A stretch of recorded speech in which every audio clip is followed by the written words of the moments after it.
Assalamualaikum warahmatullahi wabarakatuh. Anak-anakku yang ada di rumah masing-masing, marilah selalu tetap melaksanakan protokol kesehatan dari pemerintah. Semoga kita selalu diberikan kesehatan dari Allah yang Maha Kuasa untuk mempelajari materi pelajaran kimia hari ini. Amin. Sebelum belajar, marilah kita berdoa menurut agama dan keyakinan masing-masing. Berdoa mulai. Selesai. Hari ini pertemuan kedua untuk bab 1 materi dan perubahan, yaitu mempelajari perubahan materi dan klasifikasi materi. Dan kali ini Bapak di kelas ditemani Kadir untuk membantu menyampaikan materi kepada kalian semua di rumah. Apa kabar Kadir? Apakah hari ini kamu dalam keadaan sehat? Ya Pak Guru, saya dalam keadaan sehat. Semoga kita semua selalu dalam keadaan sehat. Amin ya robbal alamin. Baiklah anak-anakku sekalian, kita mulai pembelajaran hari ini. Tolong simak sampai selesai ya. Adapun tujuan pembelajaran hari ini yaitu setelah belajar kalian dapat 1. Menjelaskan perbedaan perubahan fisika dan kimia. 2. Mengelompokkan perubahan materi ke perubahan fisika dan kimia. 3. Mengelompokkan materi ke unsur, senyawa, dan campuran. Yang keempat, mengkomunikasikan perubahan materi dan klasifikasi materi. Pelajaran sebelum dilanjutkan, marilah anak-anakku sekalian, tolong perhatikan ilustrasi berikut ini. Di sekitar kita ada beberapa peristiwa. Air dipanaskan menjadi uap air. Air didinginkan menjadi es. Lilin dipanaskan menjadi lelehan lilin. Dari ketiga contoh peristiwa tersebut, apakah menghasilkan zat baru atau tetap? Bagaimana pendapatmu, Kadir? Ya Pak Guru, contoh-contoh di atas termasuk perubahan fisika karena tidak terbentuk zat baru. Kemudian anak-anakku di rumah, di sekitar kita juga ada beberapa contoh peristiwa yang lain, yaitu sumbu lilin menyala, nasi menjadi basi, dan bensin terbakar. Apakah ketiga peristiwa tersebut termasuk perubahan fisika atau perubahan kimia? Dan mengapa demikian ya? Bagaimana Kadir? Mohon dijelaskan teman-temanmu di rumah.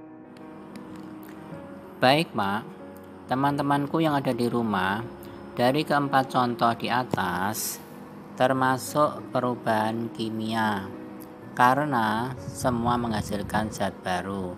Mengapa demikian?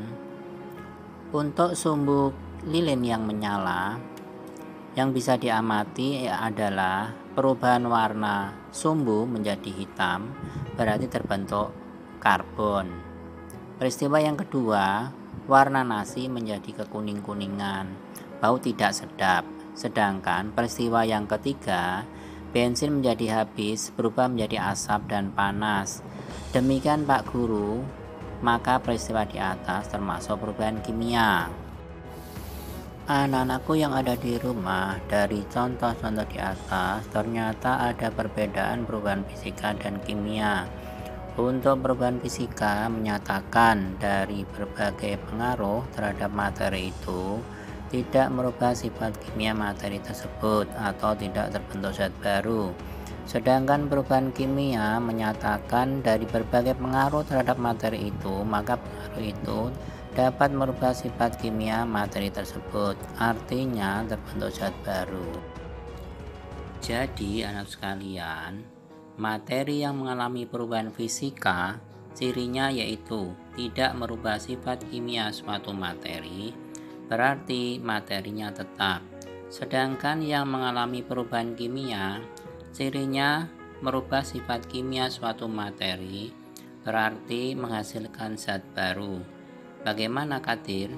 Apakah sudah paham? Alhamdulillah, saya paham Pak. Semoga teman-temanku yang ada di rumah juga paham, Pak.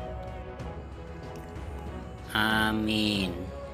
Anak-anakku sekalian, agar supaya pemahaman terhadap materi tersebut meningkat, Bapak memberi tugas yaitu mengelompokkan peristiwa dari percobaan kalian masing-masing ke perubahan fisika dan perubahan kimia, dan divideokan kemudian di-share pada Google Classroom ya.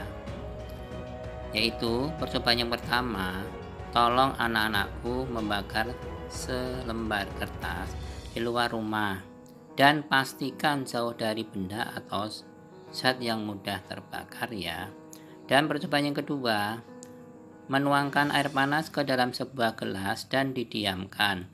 Kelompokkan percobaan tersebut ke perubahan fisika dan kimia. Mengapa demikian? Anak-anakku sekalian, marilah kita lanjutkan materi yang dapat mengalami perubahan fisika dan perubahan kimia. Dapat berupa zat tunggal dan campuran. Zat tunggal terdiri atas unsur dan senyawa. Campuran terdiri dari campuran homogen dan heterogen.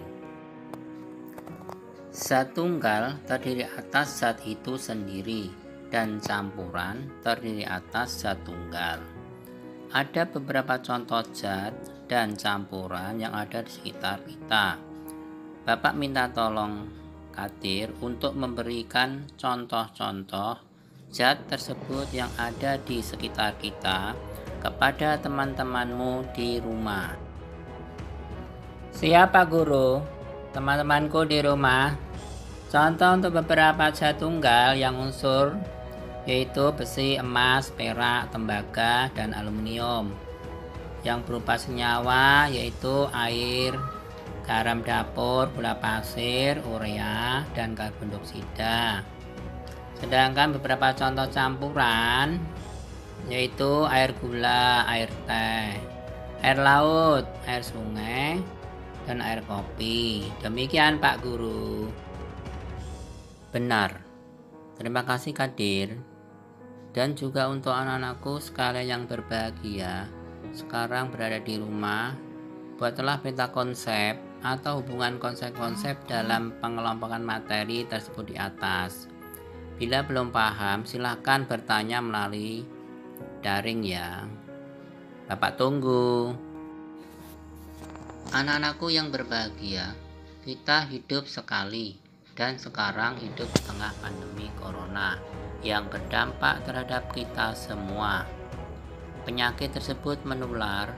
Agar supaya kita terhindar, maka yang kita lakukan yaitu mematuhi protokol kesehatan, yaitu di rumah saja dan mencuci tangan setelah memegang benda dengan air mengalir dan menggunakan sabun. Di akhir pembelajaran ini, kesimpulannya adalah 1. Perubahan materi terdiri dari perubahan fisika dan perubahan kimia. Yang kedua, materi terdiri dari zat tunggal dan campuran.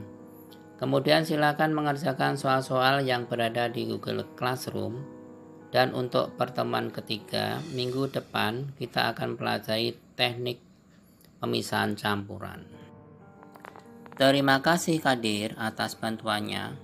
Dan anak-anakku sekalian yang ada di rumah, marilah kita bersama-sama mengucapkan alhamdulillahirobbilalamin. Semoga kita dapat kembali minggu depan. Amin. Assalamualaikum warahmatullahi wabarakatuh.